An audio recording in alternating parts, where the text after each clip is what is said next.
ऐसे 5 तत्व से एक मिट्टी का पात्र तैयार होता, ऐसे 5 तत्वों से ये सही शरीर बना है। चित्त जल पावक गगन समीरा पंच रचित अति अधम शरीर। तो इस शरीर को बनाने वाले को प्रजापति ब्रह्मा कहते हैं, ठीक है ना। किसने बनाई सृष्टि? ब्रह्मा ने। और जो मिट्टी के बर्तन बनाते हैं कुंभकार लोग, उनको भी वो भी लिखते हैं प्रजापति। उनसे पूछा गया तुम प्रजापति कैसे?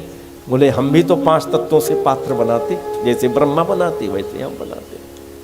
अच्छा, तो भगवान ने इस 5 तत्वों के पात्र में मक्खन सार कौन है? आत्मा।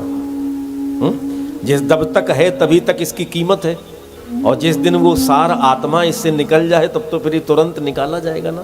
चलो चलो ले जाओ ले जाओ ले जाओ जल्दी, बहाओ, जलाओ या दबाओ, तीने तो होते। तो इस मिट्टी के बर्तन में जो सार है, मक्खन है, वो आत्मा है। तो परमात्मा कहते हैं इस आत्मा मक्खन को मुझ में दे दो, आत्मा का संबंध परमात्मा से बना दो और इस शरीर से मोह तोड़ दो। यही है भांड भंजन करना। भांड भंजन करना यानी मिट्टी के पात्र की उपेक्षा। इसकी अपेक्षा मात्र इसलिए है कि ये भगवान के काम आ जाए, परोपकार इससे हो जाए, दूसरे की मदद हो जाए, इससे उपासना साधना हो जाए। यही इसकी उपादेयता है, यही इसका एक जरूरी कार्य है। और यदि ये नहीं हो रहा है तो फिर इसे ये तोड़ दिया जाए सो अच्छा है। भगवान ने मिट्टी का बर्तन तोड़ करके मक्खन ले लिया।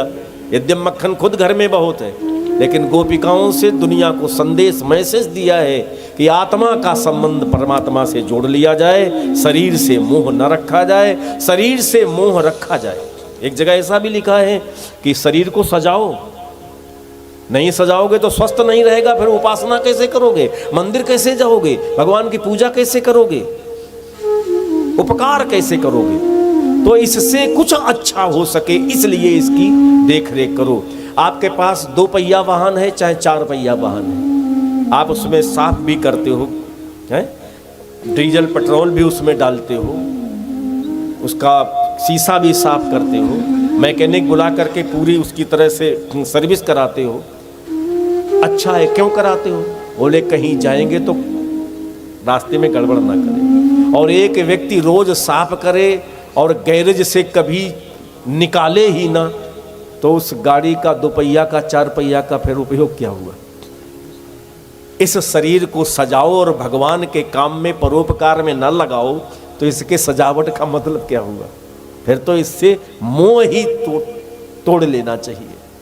मैं इसका ये जवाब अभी तक दिया हूं, लेकिन जो नया जवाब मुझे मिला है, मुझे लगता है मैं अपनी आत्म प्रतीति बताऊं कि एक जीवन भागवत के लिए ना कुछ है। जब मैं पढ़ता हूं तो मुझे लगता गजब है, ऐसा भागवत। भागवत क्या है? भगवान का स्वरूप है।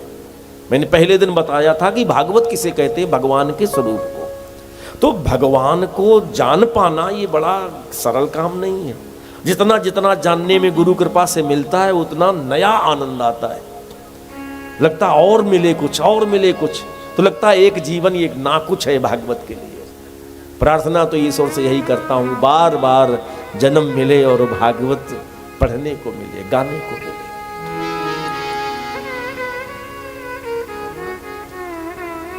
भगवान कृष्ण ने जब ये सुना कि कंस ने मेरे अवतार के बाद, योग माया ने कह दिया था, अरे मूढ़ कंस, मुझे मारकर क्या करेगा, तेरा मारने वाला कहीं पैदा हो गया।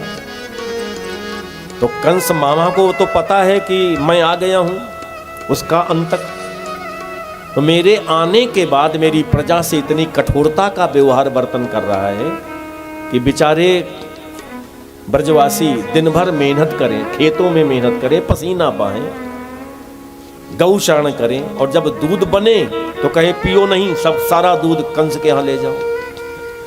दही मक्खन घी तैयार करे, खाना नहीं है तो वहां ले जाओ। और यदि जो न जमा करने जाए उसके ऊपर दंड बढ़ा दे, टैक्स बढ़ा दे, और न दे पाए तो अपने यहां पकड़वा करके बंद करे, अपनी नौकरी सेवा करवाए। तो मेरे रहते ये अत्याचार हो, मेरे ब्रज का मक्खन दूध दही कंस के यहाँ, दुष्ट के यहाँ जाए, और ये सब डरने वाले लोग हैं। और मेरी भी उम्र भी ऐसी है कि मैं भगवत्ता का प्रचार प्रसार भी नहीं करना चाहता हूँ। समय आने पर मैं क्या हूँ ये समाज को पता लगे, उसकी प्रतीक्षा करना है। तो एक काम करते हैं, हम यदि सब मिल करके इनका रास्ता रोकें, इनका मक्खन दूध दही घी छिना लें, तो कंस तक सूचना जाएगी कि ब्रजवासी तो मक्खन दूध दही घी ला रहे थे, लेकिन वहाँ लड़कों में एक कन्हैया है, एक यशोदा का छोरा है, उसने एक अपना ग्रुप बनाया है जो लाने नहीं देता, उनके बर्तन तोड़ देता है। तो हमारे ब्रजवासियों पर कंस का क्रोध नहीं हो आएगा। क्रोध उन लड़कों को देखें वो कौन है जो मक्खन दूध दही हमारे यहाँ नहीं पहुँचाने देते। इसलिए भगवान कृष्ण उनके बर्तन तोड़ते हैं, उनका दूध दही खाते पीते और फैलाते हैं कि फैला दूंगा, लेकिन कंस तेरे यहाँ एक बूंद नहीं पहुँचाने दूंगा।